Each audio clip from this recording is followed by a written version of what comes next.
네, 이번에는 미증시 전문가와 함께하는 시간, 미증시 인사이트 시간입니다. 오늘은 블랙펀트 에쿼티 CEO 윤진 대표와 함께합니다. 어서 오십시오.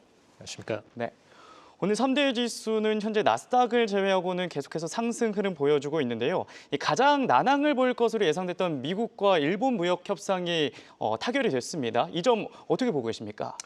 사실 미국이 굉장히 많은 부분을 양해를 해줬는데 어쨌든 일본 자체가 미국에게 있어서 큰 적자 발생국이 아니었기 때문에 상당 부분 양보를 한 걸로 보여지고요. 그다음에 이제 지금 최근 들어서 테슬라가 사실상 이제 토요타의 반사적 이익을 볼 수 있는 상태였는데 사실 이제 토요타한테 많은 부분을 양해해 준 상태이다 보니까 오히려 지금 미국 자동차 업계에는 마이너스가 될 수 있는 요인이다 이렇게 보시면 될 것 같습니다. 네. 그리고 주요국 중에 우리나라와 중국, EU와의 협상도 남아 있는데 미국 빅테크 기업들의 반독점 규제와 세금 규제가 EU와의 협상에서 핵심이 될 걸로 보입니다. 이 남은 국가들과의 협상 전망 어떻게 보고 계신가요? 사실 EU 중에서 이제 독일이나 일부 국가들, 즉 이제 미국한테 극우호국이 될 수 있는 국가들에 대해서는 상당 부분 관세 양해가 이루어질 걸로 보여지고요. 다만 이제 일부 반미국에 대한 어떤 나토나 이런 쪽에 가입되어 있으면서도 어떤 국방부에 대한 비비를 제대로 제공하지 않는 그런 국가들 대상으로는 강한 관세 조치가 시행되지 않을까라고 보고 있는 상태입니다. 근데 이제 사실상 이제 미국의 빅테크 중에서도 구글이나 이런 주요 기업들, 애플이나 이런 기업들한테 집중적으로 어떤 반독점 관련된 규제들이 가해지고 있기 때문에 해당 기업들에 대한 매출 비중이 아마 이번 관세 조치 이후에 크게 변하지 않을까라고 전망되고 있는 상태입니다. 네, 관세와 관련된 이슈까지 설명해 주셨습니다. 그럼 오늘 첫 번째 이슈로 넘어가 보도록 하겠습니다. 오늘 장에서 이제 주인공이라 할 수 있는 테슬라 실적이 장 마감 후에 공개가 되는데요. 순이익이 20% 급감할 것이다. 또 트럼프 대통령의 OBBBA 법안 때문에 실적 전망에 비상이 걸렸다. 이런 이야기가 나오고 있는데 어떻게 보고 계신가요? 사실 이제 트럼프의 법안을 핵심적으로 요약하면은 그동안에 이제 크레딧에 대한 부분을 사실상 테슬라한테 상당 부분 양보를 해주던 정책이었는데 이 크레딧에 대해서 실질적으로 회수를 하겠다. 한마디로 이제 탄소 배출권에 대한 매출 비중이 테슬라에서 감소될 가능성이 높다. 이렇게 좀 보시면 될 것 같고요. 실질적으로 이제 테슬라 같은 경우에는 최근 들어서 매출 자체가 자동차 부분에 있어서 지속적으로 감소를 해왔습니다. 많은 부분들이 전기차에 대한 매출 비중이 중국한테 많이 뺏겼기 때문에 이루어진 부분으로 보시면 될 것 같고요. 이 전기차에 대한 매출 비중이 사실상 이제 CATL이나 이런 배터리 부문도 뺏겼고 그다음에 전기차 부문도 BYD 같은 기업한테 계속해서 뺏겨 나가고 있고 그래서 실질적으로는 전기차에 대한 점유율은 계속 감소하고 있는 와중이기 때문에 매출도 어쩔 수 없이 감소할 수밖에 없다 이렇게 좀 보시면 좋을 것 같고요. 그다음에 이제 가장 중요한 부분이 테슬라 자체가 좀 특이하게 일론 머스크란 특정 CEO한테 대부분의 역량이 집중되어 있고 가속력을 부여하는 기업 중 하나입니다. 그래서 테슬라 자체가 어떤 고단위 매출을 이미 형성해가지고 성숙 단계에 들어가 있는 기업이 아니라 아직까지 성장기에 위치해 있는 기업이거든요. 네, 그래서 사실 이 일론 머스크라는 CEO가 정치권에 들어가서 상당 부분 1분기를 많이 소비를 해왔습니다. 시간을. 그래서 1분기의 탄력이 굉장히 많이 줄어들다 보니까 매출도 급감을 했었고 EPS도 거의 3분의 1 토막 수준으로 굉장히 급감을 많이 했었는데 이걸 이제 2분기에 본격적으로 일론 머스크가 다시 테슬라로 돌아가서 활동을 시작을 했죠. 그래서 이런 실적적인 변화를 일론 머스크가 실질적으로 2분기 안에 만들어냈을지 혹은 이전의 어떤 템포를 그대로 유지하고 있는 국면일지 이게 가장 변수가 될 항목으로 보시면 될 것 같습니다. 네, 결국 일론 머스크의 입에 따라서 이제 주가의 향방도 달라질 것 같은데 어제 JP모건에서는 테슬라의 주가가 65% 이상 하락할 수 있다라는 전망을 내놨고 한편 뱅크 오브 아메리카나 파이퍼 샌들러는 긍정적인 투자 전망을 유지하고는 있습니다. 왜 이렇게 엇갈린 전망이 나온 걸까요?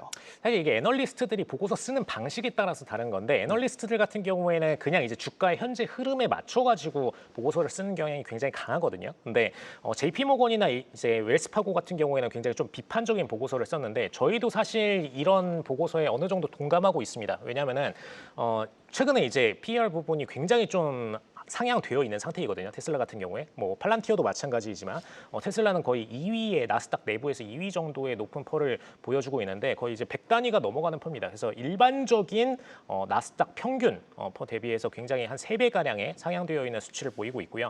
결론적으로 이익이 지금 상태에서 뭔가 공격적으로 상승하지 않는 이상 이 주가는 결국 반납을 해야 되는 상태이고 결국에는 PER 기준으로 50대까지 떨어지게 되면은 JP모건의 주가인 $117 정도 정도 혹은 이제 좀 더 높게 보더라도 $120 정도가 적정 주가이긴 합니다. 물론 이제 테슬라 같은 경우에는 좀 특이하게 일론 머스크라는 CEO의 역량이라든가 혹은 이제 미래 성장 가치 부분으로 인해서 가장 이제 공격적인 주가 반영이 되어 있는 기업이기 때문에 그 정도까지 떨어지기는 좀 쉽지 않다라고 말씀을 드릴 수 있겠고요. 다만 이제 대부분의 지금 기관들 평균값을 보더라도 현재 주가가 상당히 높은 축으로 속한다. 이익을 기준으로 가정했을 때는 상당히 높은 축으로 속한다라고 평가 내리고 있는 상태이기 때문에 만약에 실적 발표 이후에 뭔가 이익이 갑자기 급등하는 어떤 어닝 서프라이즈가 나오지 않는 이상 주가는 하락 모멘텀을 맞게 될 가능성이 상당히 높은 상태로 좀 보시면 좋을 것 같습니다. 네, 실적 자체는 좀 부정적으로 보고 계신데 사실 이 일론 머스크 같은 경우는 어닝콜에서 또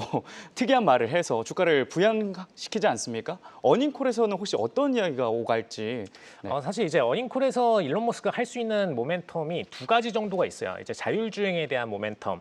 그다음에 실질적으로 자율주행 이후에 이제 휴머로이드에 대한 어떤 실적적인 부분들이 추후에 반영이 될 것이다라고 언급을 해줬을 때 이걸 커버링을 할 수가 있습니다. 특히 이제 일론 머스크 같은 경우에는 어쨌든 트위터 구매나 이런 과정에서 본인이 이제 테슬라의 저당을 잡아가지고 진행을 했던 부분도 있었기 때문에 사실 테슬라 주가에 굉장히 예민한 편이거든요. 그리고 최근 들어서 이제 2분기에 복귀하고 나서 이 부분에 대한 주가 부양에 상당히 많은 신경을 쓰고 있는 상태이기 때문에 아마 이번 이제 어닝콜에서 굉장히 많은 어떤 테슬라의 미래 기술 모멘텀에 대해서 언급을 해줄 걸로 보입니다. 그리고 사실 이제 실질적으로 테슬라 CEO로서의 역할뿐만 아니라 이제 X를 통한 본인의 영향력이 있거든요. 근데 이걸 통해서 상당 부분 그동안에 많은 주가 방어도 해왔고 펌핑도 많이 해왔습니다. 그래서 이런 부분들을 이제 일론 머스크가 방어를 할 수는 있을 걸로 보입니다만 어느 정도 수준까지 방어를 할 수 있느냐 이게 가장 변수가 될 걸로 보이고요.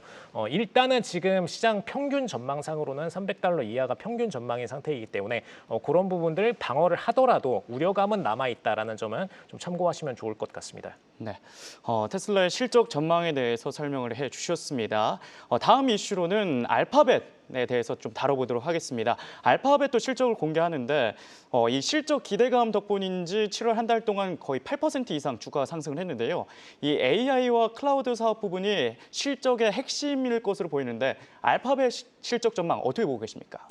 사실 근데 알파벳 같은 경우에는 아직 광고 매출 비중이 압도적으로 큰 기업이고 AI 부분에 있어서는 오히려 제대로 퍼포먼스를 아직까지 대외적으로는 보여주지 못했던 상태입니다. 근데 이제 기대가 되는 부분은 두 가지 정도가 있는데 사실 이제 말씀하셨던 대로 주가가 상승을 보였던 건 맞지만 빅테크 평균 상승이나 S&P 나스닥 평균 상승 대비해서 오히려 하회를 하고 있거든요. 최근 상승률 자체는. 근데 이제 이 부분을 본격적으로 실적 발표 이후에 반영 가능성이 높다라고 시장에서 보고 있는 상태이기 때문에 오히려 이제 실적 발표 이후의 전망치를 좀 더 긍정적으로 평가를 하고 있는 시장이고요. 그래서 현재 시점에서 AI 관련된 부분도 어쩔 수 없이 이제 어닝콜에서 언급을 해줄 걸로 보입니다. 그리고 이제 이 과정에서 AI 부문에 대한 클라우드 매출 혹은 이제 드라이브 관련된 매출이 생각보다 높은 수준을 찍을 수 있다라는 기대감이 있습니다. 왜냐하면 사실 이제 이런 기대감들은 AWS만 받고 있었던 기대감이었는데 구글도 어쨌든 이제 이 시장의 3인자이긴 하거든요. 그래서 이런 부분들에 대한 매출이 본격적으로 성장하고 있다라는 모멘텀을 보여주고 그다음에